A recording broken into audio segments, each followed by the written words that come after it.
Sister and young brother story. Alka एक बहुत बड़े सेठ जी मदनलाल जी के घर बहू बनकर आई थी। सेठ जी के दो बेटे थे। बड़ा बेटा सुनील जिसकी शादी हो चुकी थी, छोटा बेटा मोहित जिसके लिए अलका को पसंद किया गया था। सेठ मदनलाल जी का कारोबार बहुत फैला हुआ था।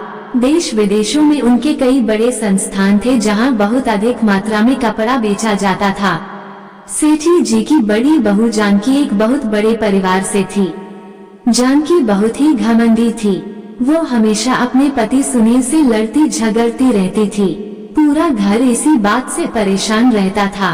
धन दौलत नौकर चाकर सब होते हुए भी शांति नहीं थी। सेठ मदनलाल जी का छोटा बेटा मोहित विदेश से पढ़ाई करके आया था। बहुत मेहनती था। सेठ जी के व्यापार को उसने बहुत आगे तक बढ़ा दिया था। विदेशों से आने वाले सभी ऑर्डर को वो खुद संभालता था। सेठ जी ने अपने ही कपड़े के कारखाने में काम करने वाले एक बुनकर की बेटी को अपने बेटे मोहित के लिए पसंद किया था। घर वालों ने विरोध भी किया, लेकिन सेठ जी अमीर घर से रिश्ता जोड़ना नहीं चाहते थे। अलका जब घर में आई तो महल जैसा घर देखकर उसे बहुत आश्चर्य हुआ। सेठ जी, बेटी चिंता मत कर, यहाँ बहुत से नौकर चाकर लगे हुए हैं, तुझे कुछ नहीं करना पड़ेगा। धीरे धीरे तू यहाँ के तौर तरीके सीख जाएगी। अलका, जी पिताजी। जानकी जानती थी कि अलका गरीब घर से है, इसलिए वो उसे दबा कर रखना चाहती थी। कुछ दिन बाद अलका के पिता और उसका छोटा भाई जगत तो केवल 8 साल का था, अलका को विदा कराने आए। सेठ जी ने दोनों बाप बेटों का बहुत अधिक आदर सत्कार किया। अपनी बेटी को देखकर उसके पिता की आंखों से आंसू बहने लगे। पिता, बेटी तुझे इतना सुख मिलेगा ये तो मैंने सपने में भी नहीं सोचा था। एडवर्टाइजमेंट्स। अलका अपने पिता और भाई से मिलकर बहुत खुश हुई। विदा होते समय सेठ जी ने कहा, सेठ जी, जब बेचारी का मन भर जाए पीहर से तो बता देना, मैं मोहित को भेज दूंगा और हाँ, साथ में अपने बेटे को भी भेज देना। अपनी बहन के साथ कुछ दिन रह लेगा।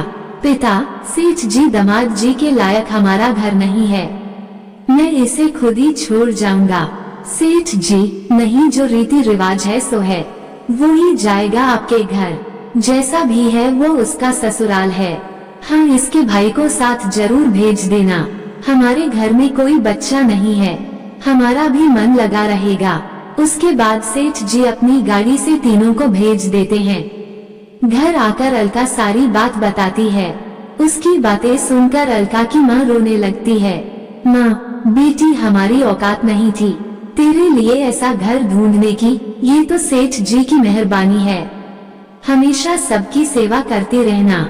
कुछ दिन बाद अलका को लेने मोहित आता है। वो अपने साथ जगत को भी ले जाते हैं। अलका और जगत का स्वागत होता है। जगत को सब बहुत प्यार करते हैं, लेकिन जानकी उससे बहुत बैर रखती थी। एक दिन जगत खेल रहा था, तभी उससे एक कांच का बहुत सुंदर गमला टूट जाता है। कांच पूरे फैल जाता है, जिसके कुछ टुकड़े जगत के पाँव में भी लग जाते हैं। ये देखकर जानकी बहुत गुस्सा होती है। जानकी, जाहिल गरीबों, पता भी है कितने का था ये गुलदस्ता जिसे तोड़ दिया। अलका, तेरा बाप पूरी जिंदगी भी हमारे कारखाने में काम करे तो भी इसका दाम नहीं चुका सकता। अलका, दीदी, बच्चा है, गलती हो गई, माफ कर दीजिए। अलका जल्दी से जगत को गोद में उठाकर अपने कमरे में ले जाती है। उसके पैर से कांच निकालती है। जगत को बहुत दर्द हो रहा था, वह जोर जोर से रो रहा था।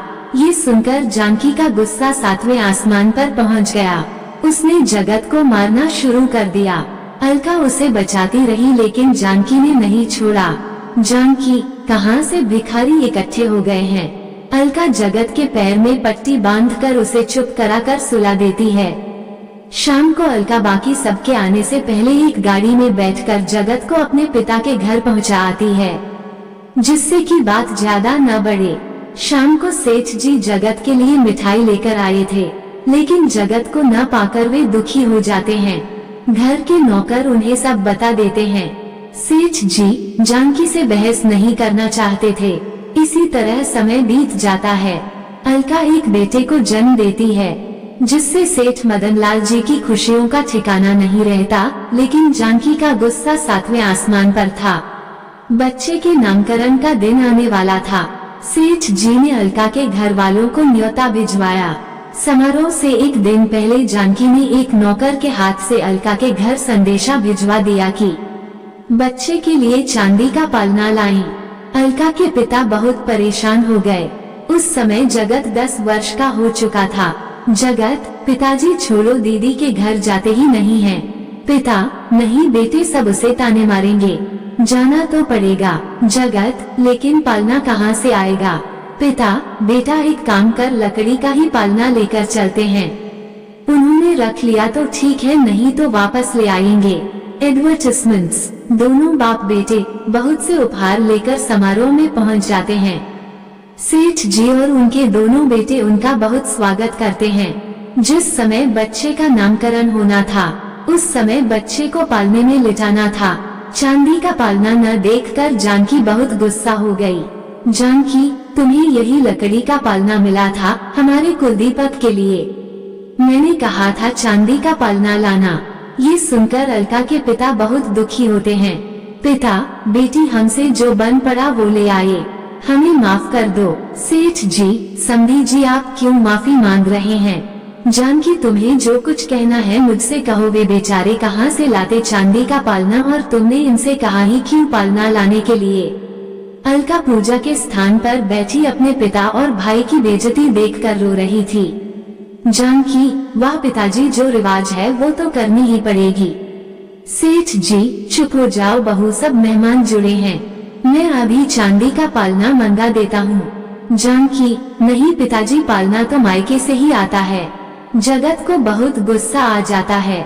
जगज, बड़ी दीदी, मैं आपसे वादा करता हूँ, जब तक अपने भांजे के लिए चांदी का पालना नहीं ला देता चैन से नहीं बैठूंगा। चलिए पिताजी।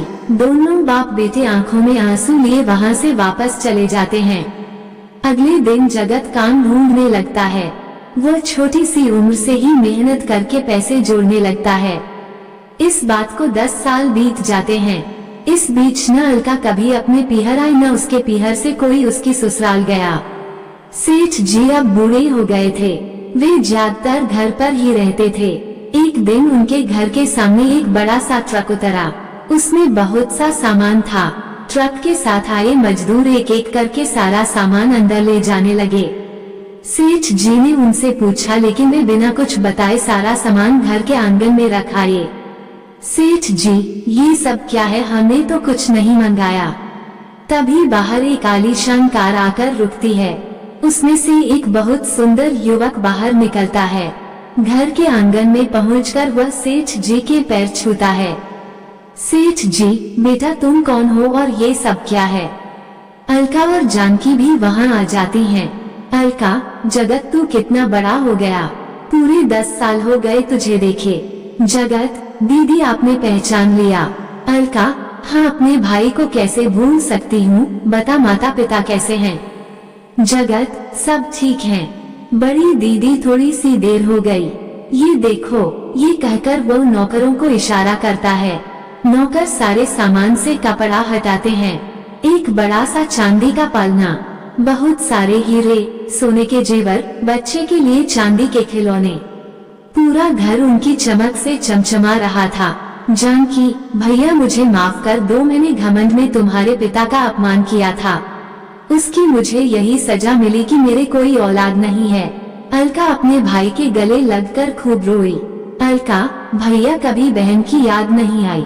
जगत, बहन याद तो बहुत आती थी, लेकिन पिताजी का अपमान यहाँ जाने से रोक लेता था।